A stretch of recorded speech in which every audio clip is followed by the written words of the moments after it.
ఇంట్లో ఉన్న బంగారాన్ని విడిపించి ఆ రోజు ఆన్లైన్ రేటుకే మేము కొంటాం. Sharma gold company. నమస్తే, వెల్కమ్ టు సుమన్ టీవీ. నేను మీ సుమన్ టీవీ ఉషా.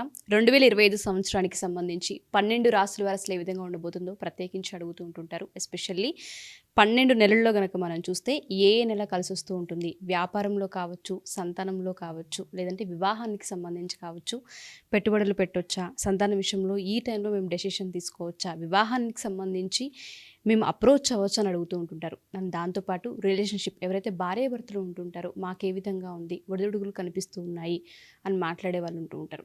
సో సంవత్సరాంతం ఏ విధంగా ఉండబోతుంది, ఏ విషయాలలో జాగ్రత్తలు వహించాలి, పెట్టుబడులు ఏ నెలలో పెడితే కలిసి వచ్చే అంశాలు ఉన్నాయి అన్న విషయాలపైన మనతో పాటు జంధ్యాల లత గారు ఉన్నారు. ఆవిడని అడిగి తెలుసుకుందాం. నమస్తే జంధ్యాల లత గారు. నమస్తే అమ్మా. 2025 కనుక మనం చూసుకుంటే న్యూ ఇయర్ ప్రతి ఒక్కరికి కూడా ఏ రాశి వారికి వారు అసలు ఏ విధంగా బాగుండబోతుంది, ఎక్కడెక్కడ ఇన్వెస్ట్మెంట్ చేయొచ్చు, ఇన్వెస్ట్ చేస్తే మనకు కలిసి వస్తుంది, అసలు వ్యాపారంలో మనం దిగొచ్చా లేదంటే ఎడ్యుకేషన్ రంగంలో కావచ్చు, సంతాన రంగం, ఇట్లా ఒక్కొక్కలా మాట్లాడుతూ ఉంటుంటారు. వీళ్ళకి అసలు ఏ విధంగా ఉండబోతుంది అంటారు? సింహరాశి వాళ్ళు ప్రయత్నపూర్వకంగా చాలా పనులను సాధించుకోగలరు. ముఖ్యంగా మనం ఒక రకంగా చెప్పాలంటే సింహరాశి వారికి ఈ మార్పు ఏదైతే ఉంటుందో ఇది ఆర్థికంగా మంచి అనుకూలతనైతే ఇవ్వబోతోంది. రుణ బాధల నుంచి బయటకు వస్తారని చెప్పుకోవచ్చు. ఓకే. కాబట్టి కొంత సింహరాశి వారికి మెయిన్గా అక్టోబర్ నుంచి డిసెంబర్ వరకు కూడా కొన్ని అద్భుతమైన అవకాశాలు కలగబోతున్నాయి.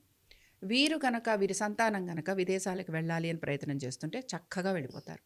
కాబట్టి ఎవరైనా సరే సెకండ్ టర్మ్లో నేను మాట్లాడుతోంది అక్టోబర్, నవంబర్, డిసెంబర్ ఆ పీరియడ్లో కనుక వెళ్ళాలనుకుంటుంటే అది వాళ్ళకి అద్భుతమైన అవకాశాలను ఇస్తుంది. అనుకున్న విధంగా వెళ్ళిపోతారు. రెండోది ఏంటి అని అంటే రుణాల నుంచి బయటకు వచ్చేందుకు అవకాశాలు చాలా కనపడుతున్నాయి. కోర్టు కేసులు లాంటివి ఉంటాయి చూసారా, అలాంటి వాటికి కూడా సెటిల్మెంట్ అయ్యేందుకు అవకాశాలు ఉన్నాయి. సెటిల్మెంట్ కూడా వీళ్ళు అవుట్ ఆఫ్ కోర్ట్ సెటిల్మెంట్స్ కనుక చేసుకుంటే ఇంకా చాలా తొందరగా అయిపోతాయి. వివాహానికి సంబంధించి మాత్రం అక్టోబర్ టు డిసెంబర్ వీళ్ళకి అనుకూలంగా ఉంటుంది. ఈ లోపల ప్రయత్నాలు అయితే చేస్తూ ఉంటారు, కానీ కొంచెం సమయం పడుతుంది. అయితే వ్యక్తిగత జాతకం అనేది కూడా ఇక్కడ కొంచెం ఇంప్లాయ్ అవుతుంది. కాబట్టి ఇది మాత్రం గుర్తుపెట్టుకోవాలి. కాబట్టి ఏంటంటే ఓవరాల్గా ఏంటి అని అంటే సంతానానికి చక్కటి అభివృద్ధి, భార్యాభర్తల మధ్యన కూడా చక్కటి అండర్స్టాండింగ్ వస్తుంది అన్నమాట. ఇప్పుడు ఇక్కడ మెయిన్గా భార్య కానీ భర్త కానీ వారి యొక్క హెల్త్ గురించి కొంచెం చూసుకోవడము, ఈ ఒక్క విషయంలోనే వీళ్ళు ఉండాలి. మిగతా అన్ని విషయాలు కూడా నేను ఇందాక చెప్పినవన్నీ పాజిటివే. ఒకటేంటి రుణాలు తీర్చేందుకు అవకాశం, రెండోదేంటి ఏదైనా సెటిల్మెంట్ చేసుకోవడానికి అవకాశం, మూడోదేంటి సంతానానికి బాగుంటుంది అనుకున్నాం, నాలుగోదేంటి వివాహ ప్రయత్నాలు చేస్తున్న వారికి కూడా పర్టికులర్ డిసెంబర్ బాగుంటుంది అనుకున్నాం. ఓన్లీ థింగ్ వీళ్ళు జాగ్రత్త పడాల్సింది వీళ్ళ హెల్త్ గురించి. ఇంకొకటి ఏంటంటే మనకి అవకాశాలు వస్తున్నాయి కదా అని చెప్పి రుణాలు తీసుకుంటూ వెళ్ళిపోకూడదు. వెనకబడతారనమాట. రుణం తీసుకోండి, ఇప్పుడు చూడండి మీకు లోన్ కావాలా అంటారు కదా, అలాగా వీళ్ళకి మీకు లోన్ కావాలా అని వచ్చే ఫోన్ కాల్స్ ఎక్కువ ఉంటాయి. అలాగే వీళ్ళు చీటికి మాటికి లోన్ కోసం వెళ్ళిపోతూ ఉంటారు. ఎందుకంటే ఈ సంవత్సరం అంతా వీళ్ళకి డబ్బు వచ్చే పీరియడ్, ఆర్థికంగా చాలా అనుకూలంగా ఉండే పీరియడ్. ఎప్పుడైనా సరే ఆర్థికంగా అనుకూలత ఉంటుంది అంటే రెండు రకాలుగా ఉంటుంది. ఒకటి మనం సంపాదించుకోవటం, రెండోది ఏంటి రుణాలు తీసుకోవటం. ఇవి రెండూ కూడా వీళ్ళకు ఉన్నాయి.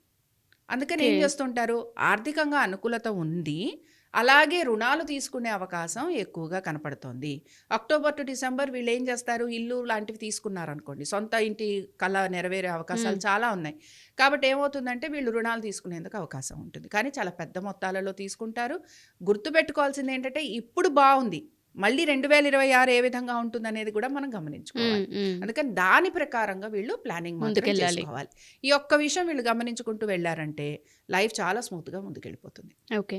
సో పర్టికులర్గా మనం కనుక చూసుకుంటే సంతాన రీత్యా చాలా మందికి ఇబ్బందులు ఉంటూ ఉంటాయి. ఈ రాశి వారి కనుక మనం చూస్తే ఎవరైతే ఇన్ఫర్టిలిటీ సమస్యలతో ఇబ్బంది పడుతూ ఉంటుంటారో ఈ సంవత్సరం ప్రయత్నం ఏమైనా వీళ్ళకి ఫలించే అవకాశం ఉంటుంది అంటారా? తప్పకుండా ఫలిస్తుంది. అయితే ట్రీట్మెంట్ ద్వారా IUI కానీ IVF కానీ ఆల్రెడీ ట్రీట్మెంట్ తీసుకుంటున్న వాళ్ళు ఎవరైతే ఉంటారో వాళ్ళు కనుక పిల్లల గురించి ప్రయత్నం చేస్తే మే తర్వాత ప్రయత్నం చేస్తే గనక వీళ్ళకి సక్సెస్ వస్తుంది. మే తర్వాత ప్రయత్నం చేయాలి అంటారు. అండ్ ఆర్థికానికి సంబంధించి మాత్రం వీళ్ళు చాలా జాగ్రత్తగా ఉంటేనే బెనిఫిట్. లేదు అంటే జాగ్రత్త దేనికి అంటే డబ్బు వచ్చి ఒళ్ళో పడుతుంది, బట్ అది ఏ రకమైన డబ్బు అనేది కష్టపడి సంపాదిస్తున్నామా లేదంటే లోన్స్ ద్వారా వస్తుందా. ఆర్థికంగా బాగుంది అని అంటే ఒక్కొక్కసారి లోన్స్ ద్వారా కూడా మనకు ఆర్థికంగా అనుకూలత ఉన్నట్టే, కానీ అది తీర్చాలి.